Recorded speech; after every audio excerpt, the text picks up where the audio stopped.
It's Randi Rhodes. Here's a clip from our show, and go to randirhodes.com for the whole thing and a podcast. Buy a stinking podcast. Mary had a little man. The fall. We believe that all men are created equal. To the magnificent mosaic that is America. From radio beacon to radio beacon. I have a dream today. Change has come to America. Believe me. Knock, knock. Who's there? It's a figment of your imagination. Randi Rhodes Show. Turn up your mind. That is why I am taking immediate presidential action to stop the violence and restore security and safety in America. I am mobilizing all available federal resources, civilian and military, to stop the rioting and looting, to end the destruction and arson, and to protect the rights of law-abiding Americans, including your Second Amendment rights. What? Therefore, the following measures are going into effect immediately. First, we are ending the riots and lawlessness that has spread throughout our country. We will end it now. Today, I have strongly recommended to every governor to deploy the National Guard in sufficient numbers that we dominate the streets. Mayors and governors must establish an overwhelming law enforcement presence until the violence has been quelled. If a city or state refuses to take the actions that are necessary to defend the life and property of their residents, then I will deploy the United States military and quickly solve the problem for them. Oh, for Pete's sake. Again, you have a president who loves to threaten to use power he doesn't have.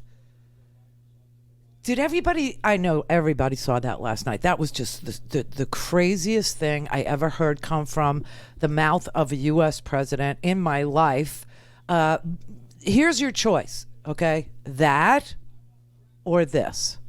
The moment has come for our nation to deal with systemic racism, to deal with the growing economic inequity that exists in our nation, to deal with the denial of the promise of this nation made to so many.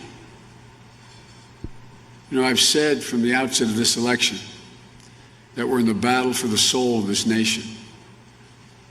And we are in the battle for the soul of this nation.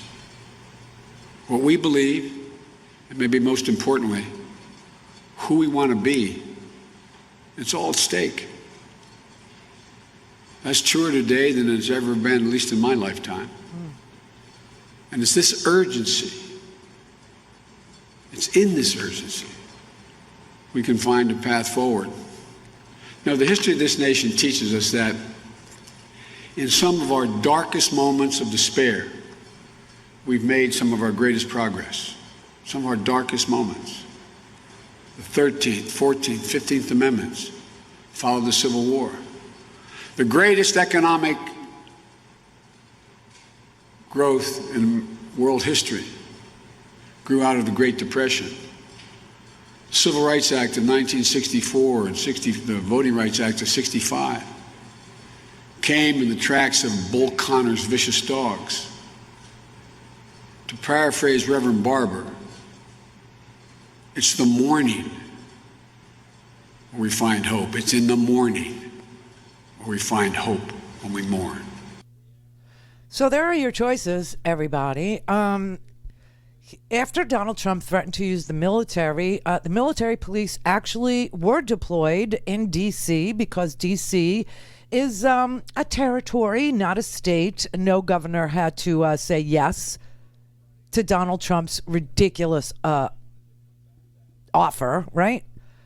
So here's what happened across the street from the White House last night.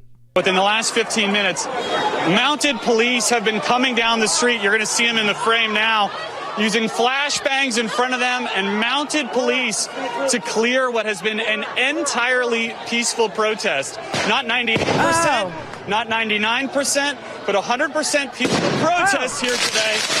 people throwing, there was no throwing of water bottles, there was no throwing of objects. But a short time ago, mounted police officers have been clearing the street. Tony, if you can pan to the right, I want to show the military police. I want to show the military police on the side of the street. Over the last half hour, we've had military police, we've had Secret Service officers, we've had park police, and now we've had National Guardsmen lining the fence. They've been stepping up closer and closer and closer over the last few minutes. You can see them lining the fence. Just a short time ago, we heard them firing those pepper balls into the crowd here as they've been trying to disperse people. You can see these officers aiming at the protesters who are here in the park as we're being cleared back along the sidewalk here in front of 8th Street. Again, from where I stood, I could see absolutely nothing. Hang on a second here. Ma'am, are you all right? No, she's not all right, man. I got hit bad. All right. I had to pull the mic there, but you could hear her say she got hit bad. Look, Ari, obviously this is an incredibly volatile situation here, and we're going to try to keep our distance from it as best we can. But this is by far the largest law enforcement presence I've seen in this park in the last 3 days, and by far the most aggressive action I've seen by law enforcement in this park in the last 3 days. I ask every American, I mean this in the bottom of my heart, I ask every American, look at where we are now and think anew. Is this who we are? Is this who we want to be? Is this who we want to pass on to our children and our grandchildren? Fear, anger, finger pointing, rather than the pursuit of happiness, incompetence and anxiety, self-absorption, selfishness? Or do we want to be the America we know we can be? The America we know in our hearts we could be and should be. Look, I look at the presidency as a very big job, and nobody will get it right every time. And I won't either. But I promise you this, I won't traffic in fear and division. I won't fan the flames of hate.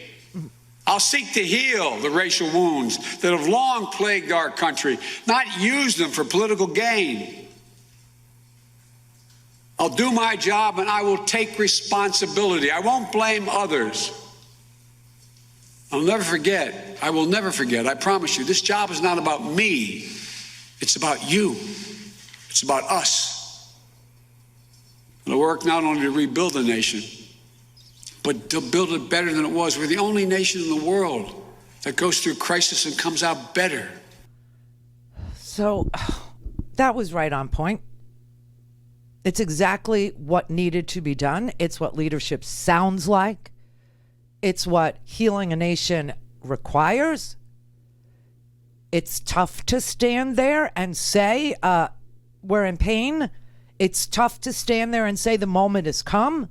The moment has come to work on the institutional racism that has caused this kind of pain and anguish and poverty and health disparities and the whole lot of it.